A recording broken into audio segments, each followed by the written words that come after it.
بسم اللہ الرحمن الرحیم۔ معزز ناظرین، السلام علیکم ورحمۃ اللہ وبرکاتہ۔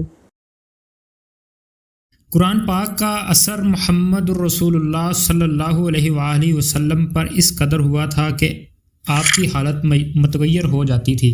حدیث میں ہے کہ آپ صلی اللہ علیہ وآلہ وسلم نے ایک مرتبہ حضرت ابن مسعود رضی اللہ تعالیٰ عنہ سے فرمایا کہ تم قرآن پڑھو، میں اس کو سنوں گا۔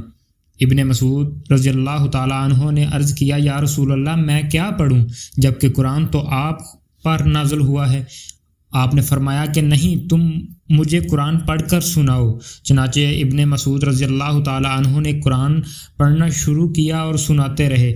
بہت دیر کے بعد انہوں نے سر اٹھا کر اللہ کے نبی صلی اللہ علیہ وآلہ وسلم پر نگاہ ڈالی تو دیکھتے ہیں کہ اللہ کے نبی صلی اللہ علیہ وآلہ وسلم کے آنکھوں سے آنسو جاری تھے۔ اللہ پاک آپ کو راہ میں قرآن و سنت پر عمل کرنے کی توفیق عطا فرمائے، قرآن کو سمجھنے کی اور اس پر عمل کرنے کی توفیق عطا فرمائے، نبی کریم صلی اللہ علیہ وآلہ وسلم کا پکا سچا پیروکار بنائے۔ وما علینا الا البلاغ المبین۔ شکریہ۔